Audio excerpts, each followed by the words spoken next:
Assalamualaikum warahmatullahi wabarakatuh. Saya Hasim Mustafa dari BWA. Kita memasuki tahun baru Islam Muharram 1442 Hijriah. Kalau kita melihat apa makna hijrah yang sesungguhnya, kita bisa melihat fenomena yang terjadi pada tahun sebelumnya, sehingga kita akan tahu apa yang harus kita lakukan pada tahun Hijriah 1442 Hijriah.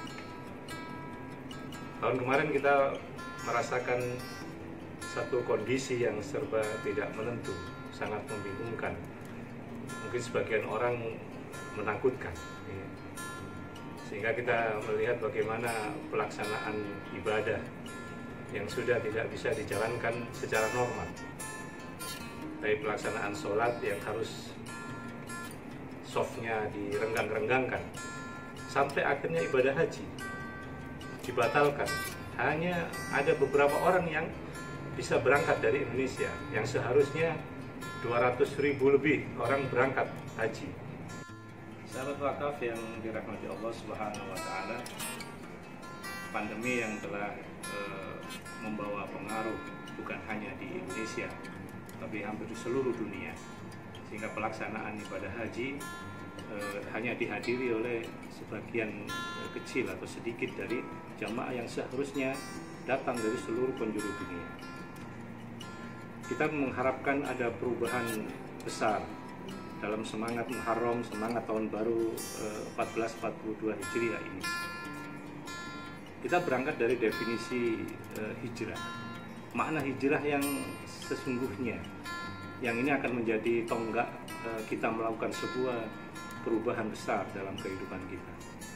Ketika sahabat ditanya, Rasulullah ditanya oleh para sahabat, siapa itu orang yang hijrah? Wal muhajir man hajara ma nahallahu anhu. Rasul menjawab demikian. Orang yang hijrah itu adalah man hajara ma nahallahu anhu. Jadi orang yang meninggalkan apa saja yang dilarang oleh Allah Subhanahu wa Ta'ala. Dan kalau kita lihat makna esensi yang penting dari hijrah adalah berubah menjadi baik. Nah, berubah menjadi baik adalah sesuai dengan yang ditetapkan oleh Allah Subhanahu wa Ta'ala. Apa yang dibawa oleh Rasulullah itu baik, apa yang diperintahkan oleh Allah itu baik.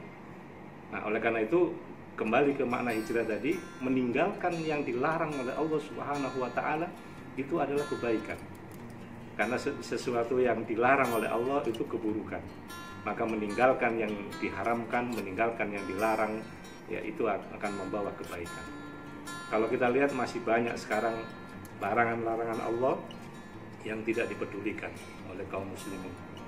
Apa yang diharamkan Allah dihalalkan, dianggap sebagai sebuah kebaikan sehingga kemudian dipelihara. Kebiasaan-kebiasaan buruk dan kemaksiatan dipelihara. Dan ini yang kemudian mereka semakin jauh dari esensi hijrah itu, yaitu berubah menjadi baik. Yang kita dapati sekarang, semakin hari kehidupan manusia di negeri-negeri kaum muslimin bukan semakin baik, tapi mereka semakin jauh dari hidayah Allah Subhanahu wa Ta'ala. Sahabat wakaf yang dirahmati Allah Subhanahu wa Ta'ala, BWA selalu berusaha menjadi yang terbaik, selalu memberikan yang terbaik. Kita sudah mencapai 1 juta wakaf Al-Quran. Ini tentu sesuatu yang luar biasa, sesuatu yang membawa kebaikan. Dan kita berharap ke depan kita akan bisa lebih baik lagi memberikan manfaat, memberikan jalan hidayah kepada kaum muslimin di seluruh penjuru, dari mulai Sabang sampai Merauke, di pelosok-pelosok negeri, pelosok Nusantara, mereka semua merasakan manfaat dari wakaf. Oleh karena itu, mari berwakaf bersama BWA, insya Allah menebar manfaat yang lebih besar, menjadikan kehidupan kita menjadi lebih baik. Assalamualaikum warahmatullahi wabarakatuh.